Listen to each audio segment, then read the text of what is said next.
Ang una po ay kinukumpirma po natin na hawak na po natin si Pastor Kibuloy.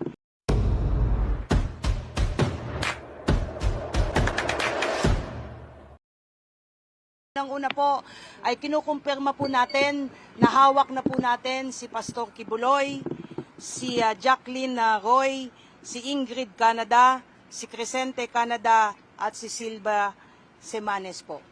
Nakuha po natin yung custody po nila around 5:30 this afternoon at mga bandang 6:30 po ay nilipad po natin sila mula po sa Davao at papunta po dito sa Villamor po tayo lumabas.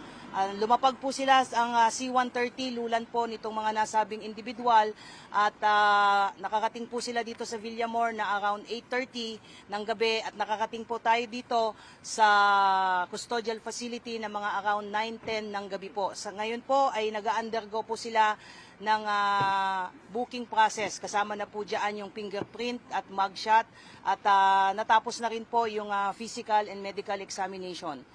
At nangyari po itong pangyayari po na ito dahil kanina pong mga bandang 1:30 po ng hapon ay nagkaroon po ng negosasyon para po sa mapayapa po nilang pagsuko dahil binigyan po natin sila ng ultimatum ng within 24 hours po ay kailangan po nilang sumuko at nagkaroon po ng negotiation. So ito po ay joint efforts po ng PNP and AFP. Camping. Sir, salamat po. Salamat. Yes po. God bless po, God bless.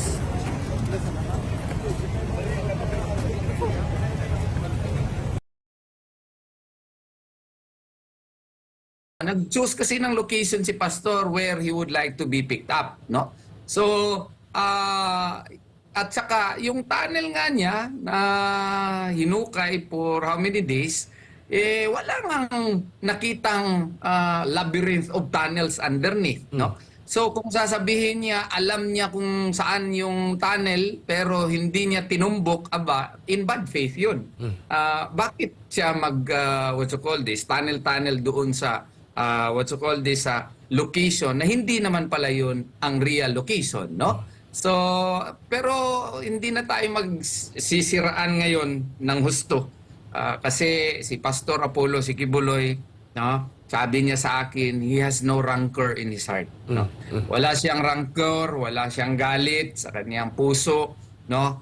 Ang kanyang gusto lamang is of course justice. No? Ano man yan, ibig sabihin na di siya galit, pero kung sino yung, sino yung may mga kasalanan, let justice,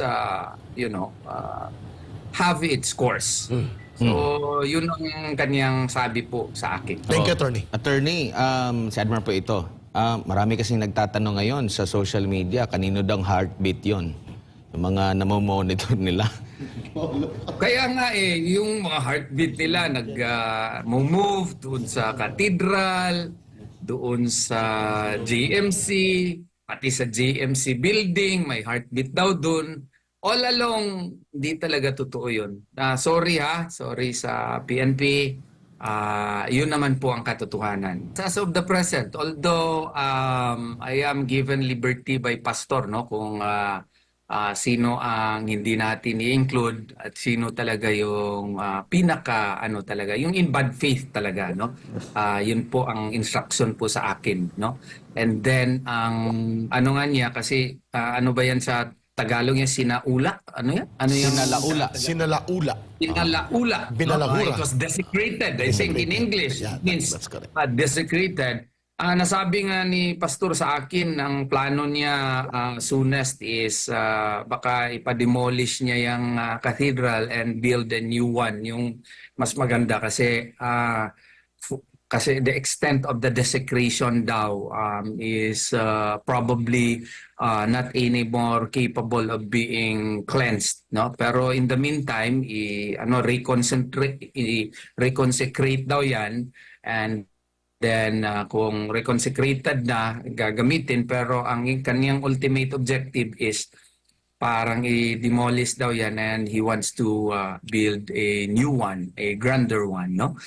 So yun ang nasabi po niya sa akin kahapon. Ito po, factual po ito. Alam niyo naman ako, I only want to, as much as possible, I really want to be objective. Okay, para